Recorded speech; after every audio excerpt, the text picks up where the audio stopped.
Bloomberg Audio Studios. Podcasts, radio, news.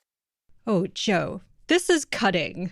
This is from Neil Dutta, friend of the pod. Oh, yeah. All right, read it out. Read it out. President Trump has picked everyone's least favorite candidate, Kevin Warsh, for the next Fed Reserve chief. I tip my hat to Warsh, who has managed to get selected after being passed over time and again. That's a remarkable achievement for him. Joe, I want a t-shirt that says Ruthless Utility Maximizer. Black gold. Let's talk about losers. Who cares? I've decided I'm going to base my entire personality going forward on campaigning for a strategic pork reserve in the U.S. Skulls Unlimited. Ooh, what's the ticker for that? No, I think that, in a couple of years, the AI will do a really good job of making the Odd Lots podcast. How do I get more popular and successful? One day, that person will have the mandate of heaven. We do have the perfect guest. You're listening to Lots More, where we catch up with friends about what's going on right now. Because even when Odd Lots is over, there's always lots more. And we really do have the perfect guest.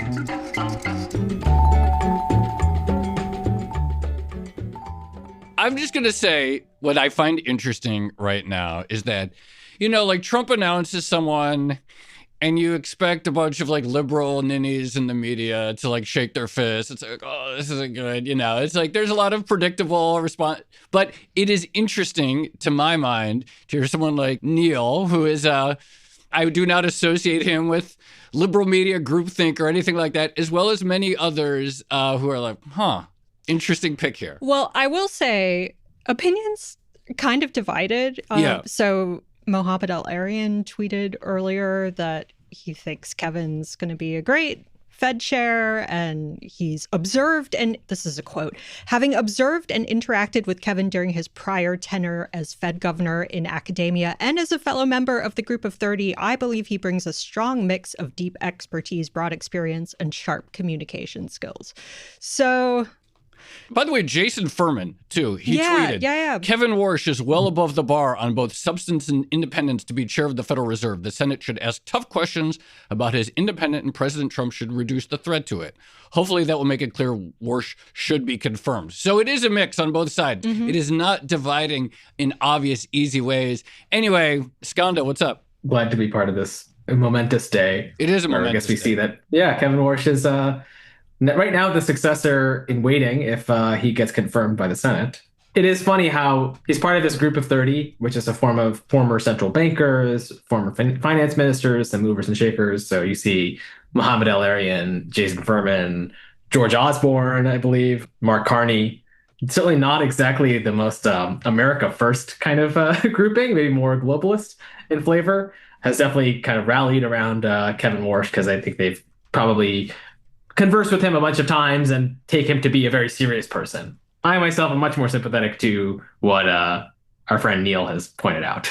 By the way, we are talking, of course, to longtime friend of the pod, Skanda Amarnath, co-founder and executive of Employ America.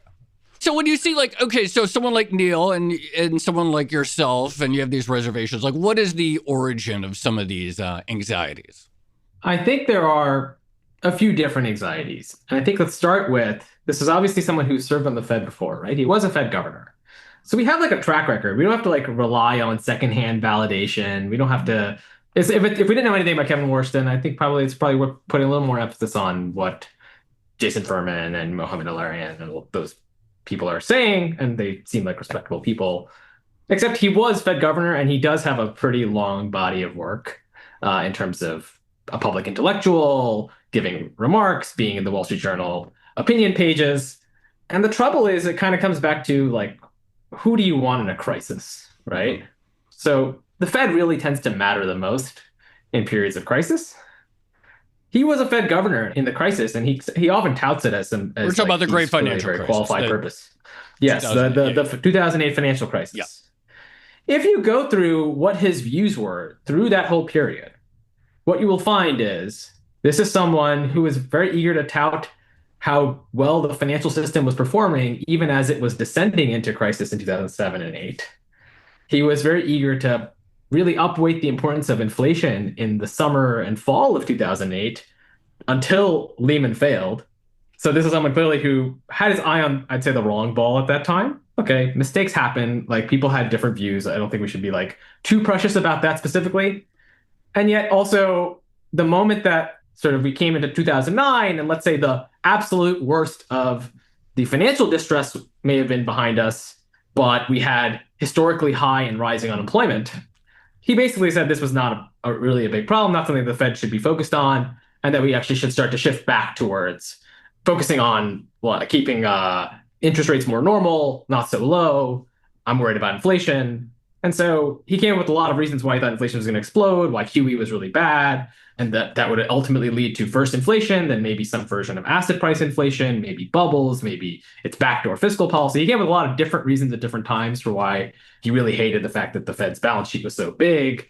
But one, those predictions weren't really true. I think they reflect a misunderstanding of what the Fed's balance sheet really does and is. And it's still like a big, it's a favorite hobby horse of his. But that itself, like he kind of missed the whole financial crisis in a way, right? Like aside from like the absolute worst of it, everyone got on the same page in October 2008. But that's like kind of like not like that's not a great badge of like of honor that you actually figured out that you had to sort of support the financial system at that time. I think that's the first dimension that probably is of concern. But let's say like, okay, people have gone through various episodes and missed a lot of things. And you would hope coming out of that, people kind of have learned something, expressed some humility. Okay, I missed this part of this problem, the scale of it, the duration of it, and I'll do better next time. We haven't really heard that, but okay, let's leave those like missing mea culpas aside. The two things that are more concerning that come out of that, though, is we see now a growing pattern of both obsequiousness and partisanship in how he orients his macro and monetary policy views. So let's fast forward to 2024, right? Where we had, for a while, obviously there was a sense of like the Fed's going to cut rates, but are they going to cut rates soon enough? Or are they going to wait longer because they want to see more progress on inflation?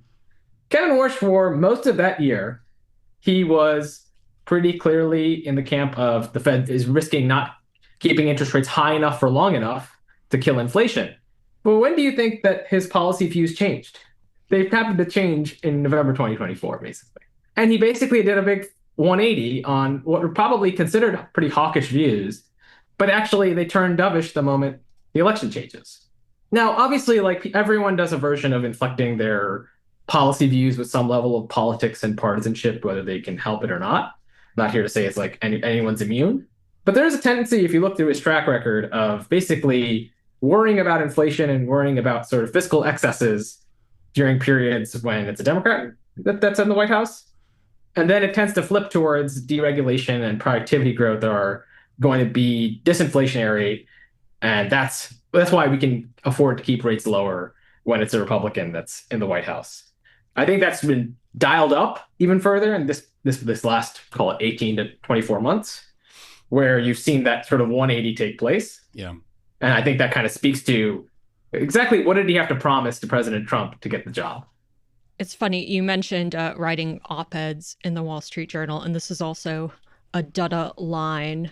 He says, and all he's done in the years since his time at the Fed is critique QE and the Fed itself, making a bunch of bad economic calls along the way and writing the same op-ed in the Wall Street Journal every year.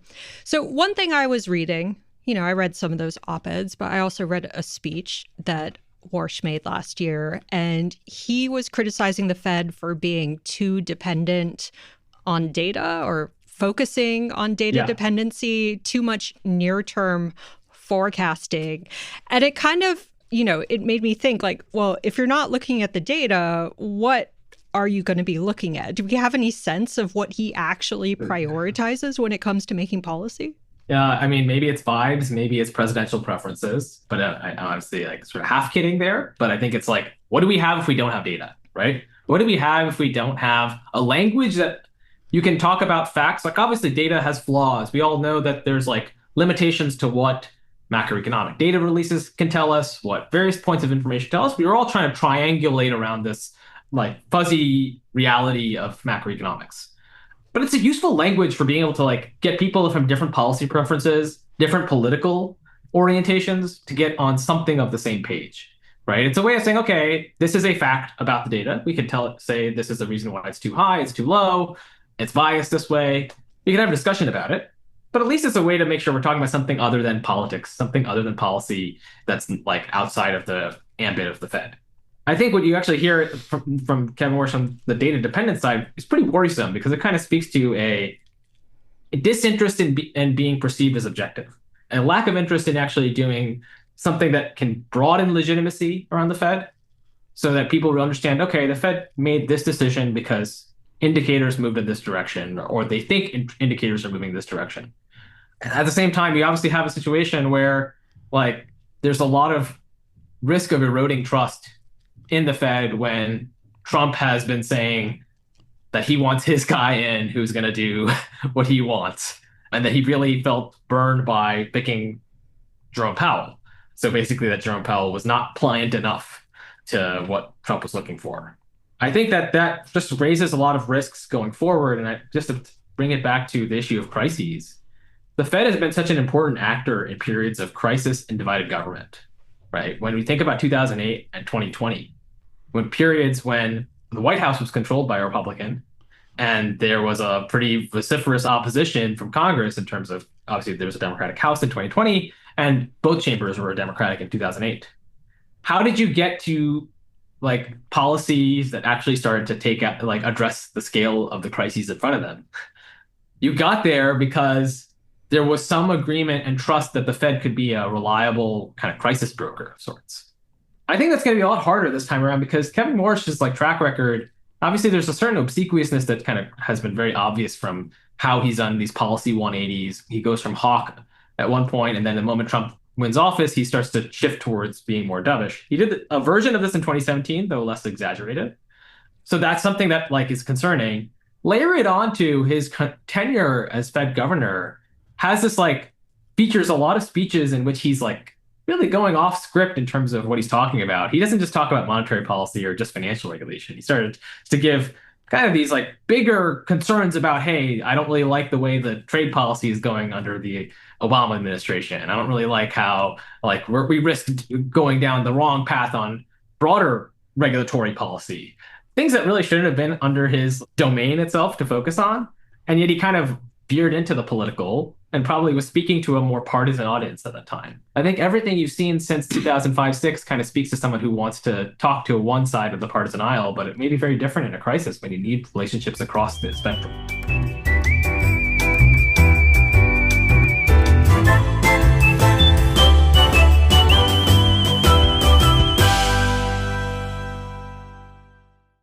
You know, regardless of what people thought about Bernanke or Powell, et cetera, both of them, you know, were reasonably well respected across both sides of the aisle, which probably was very helpful during the crisis. I have a question. I've never actually quite known the answer to this, but even going back to 2009, 2010, et cetera, like a lot of people really liked Warsh. And you mentioned that he's in a select community of like some pretty like heavy hitters, et cetera. And I think Bernanke liked Warsh quite a bit, if I recall. What is the sort of like Warsh origin story of like how he got to be in the circles of some of the most elite, you know, monetary policy minds? So he was one of the youngest people selected to be a Fed governor. And there was a lot of consternation even about whether he was qualified at that time. There's some good background about how there were a lot of critics, former Fed vice chairman, people who served under Ronald Reagan, expressing reservations about picking someone so young who had no real track record. He was like an investment banker at Morgan Stanley and technology, media, telecom for a brief period. He's kind of known in these circles primarily, like, I don't know how much to ascribe to this. But I do think like it matters that probably his father-in-law is one of the big donors to the Republican Party and has been a big donor to Trump. So Ron Lauder of Estee Lauder fame. So there's like certain levels of connections that have mattered. I think there's a pretty well documented fight between Randy Quarles, who was the head of supervision appointed by Trump in his first term, and Kevin Warsh were fighting over a particular job in the Bush Treasury Secretary office, the Treasury Department. So he's been around in those circles. I think he's mostly been conversed with, let's call people who are like, he was a visiting fellow at the Hoover Institution, which is like an intellectual hub for obviously conservative economic thought. But he's also mostly been speaking to a specific crowd, like the Wall Street Journal op-ed page. It's mostly been with those who are of his persuasion. he has managed to do a remarkable job of shapeshifting towards making sure he's heard well by President Trump. And so he has managed to kind of make that transition in a way that maybe other people have not. But that shapeshifting itself has always been with an orientation towards, I'm really speaking to a Republican audience.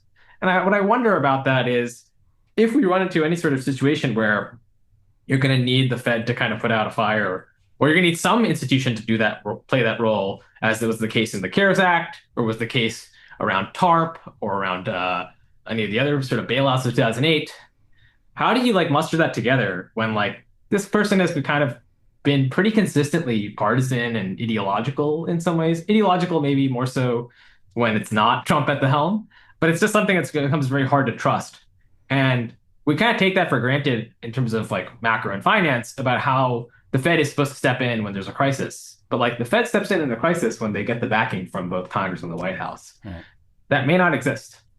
Just going back to things that Warsh has said previously. So we talked about he's been very critical of the Fed's balance sheet, expanded balance sheet, and QE and things like that. Assuming that he figures out a way to do what he wants at the Fed and somehow gets support of the Fed board or does something else, how dramatic could his tenure at the Fed actually be in terms of monetary policy? Because I'm thinking, there's been some chat or some suggestion that Warsh would like to radically redesign the way monetary policy, interest rates are actually implemented. Yeah, that's always been a bit fuzzy to me because he's been very eager to criticize, but the nature of the criticism has always had to continuously adapt to what I'd call somewhat failed predictions. First, it was that there were a lot of people who said QE is going to increase the money supply and mechanically increase inflation. And that was the case. The people said this 2009. Didn't quite pan out that way. Then people kind of said it's going to lead to asset price inflation / bubbles. Maybe there was asset price inflation, but there wasn't really an obvious bubble that transpired from it.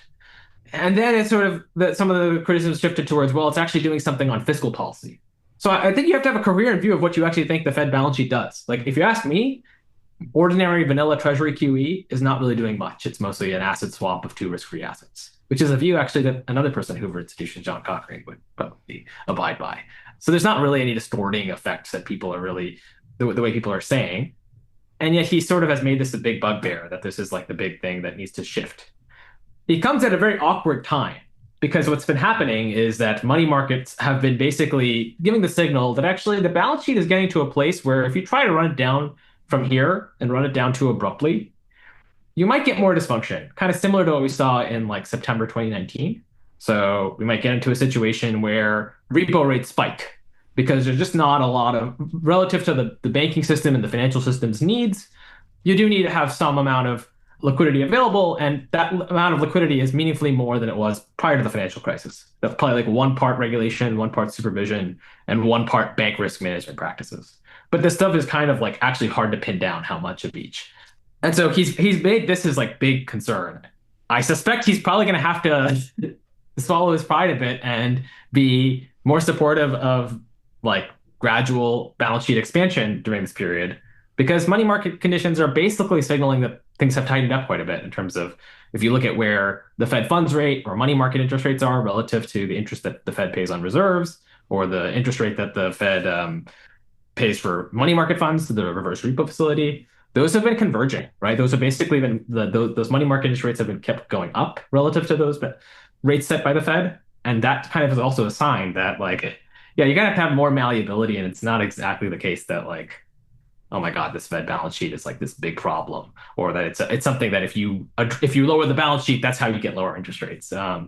These views are all kind of incoherent, but I think that especially now that he might be in a position where he has to deal with those hard realities, I suspect his views may be forced to change. It'll be interesting to see what happens. Let's just talk, so we know Trump wants lower rates. Kevin Warsh has talked about we need lower rates, so there's alignment there. Other candidates who were the sort of finalists also talking about that. So Christopher Waller, who I think, many people would say perhaps has the best track record of the last 5 years of anyone, having correctly identified the inflationary turn and then also recognizing when the inflationary turn was coming to an end. He also wants lower rates. So there were presumably, no matter who was going to come in, was going to have this lower rates now view. That being said, does the actual execution of lower rates in the short term, setting aside crisis, does it change at all the dynamics when he's just one of multiple voting members, if that message is coming from Kevin Warsh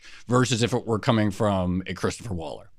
I think it definitely matters because at least with Chris Waller, honestly, with all of the front runners outside of Warsh, I can point to a tangible example where that person supported the case for lower interest rates outside of a very Trump-inflected electoral context.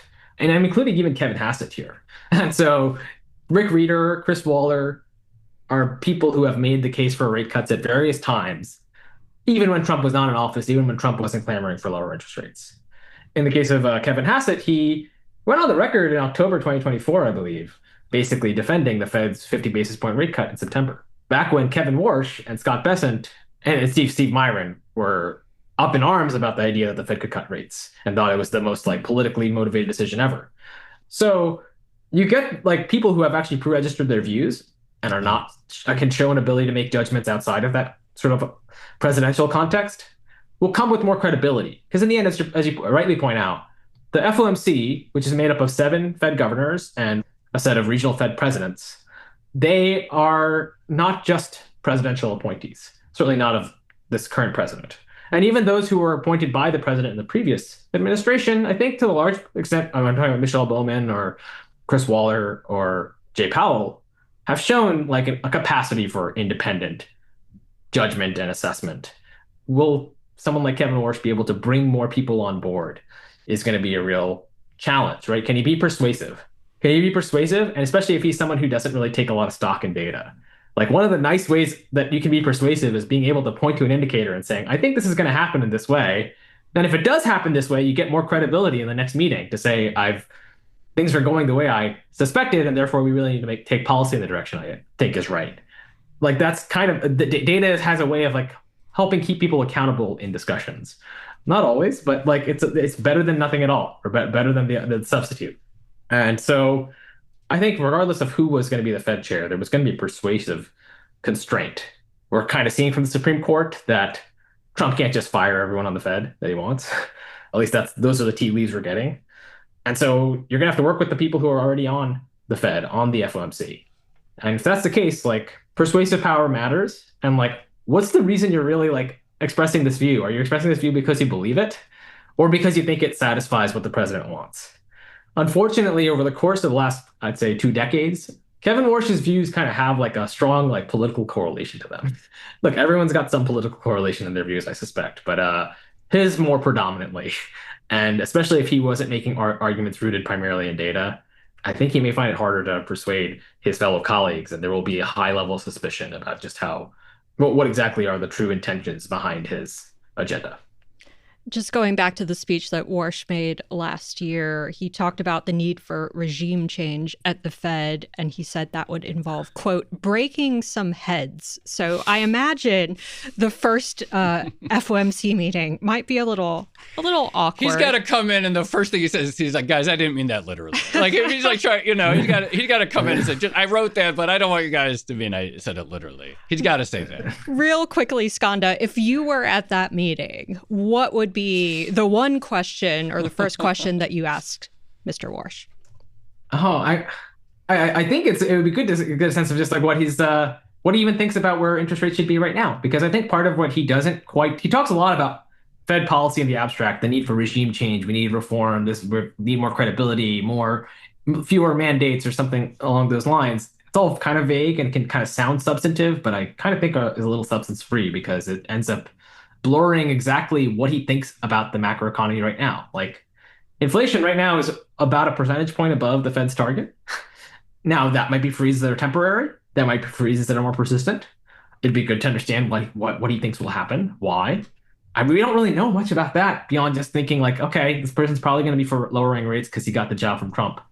The reasoning seems very light at this point. I think it's there's good reasons to be dovish, there's maybe good reasons to be hawkish. But can he identify those? As someone who would be on the FOMC or a Fed staffer, there's more of a black box here because maybe you could have told yourself a story of how he was actually a very hawkish person, especially in 2009 and 2010, and some of his Wall Street Journal columns afterwards. But especially ever since we've had Trump in office, like his views have definitely shifted more dovishly. And you just wonder like how much, what is he putting a high weight on? And if that's something that can be trusted. Ultimately, he's going to have to figure out how to build up more persuasive power and trust among the committee to actually be an effective Fed chair. I think it'll remains to be seen.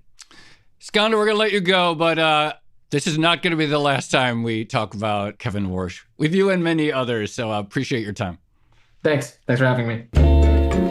Lots More is produced by Dashiell Bennett, Kerman Rodriguez, and Cale Brooks. Please rate, review, and subscribe to Odd Lots and Lots More on your favorite podcast platforms. And for even more beyond Lots More, go to Bloomberg.com/oddlots and chat with fellow listeners in our Discord, discord.gg/oddlots. And don't forget that Bloomberg subscribers can listen to all of our podcasts absolutely ad-free. All you have to do is find the Bloomberg channel on Apple Podcasts and follow the instructions there.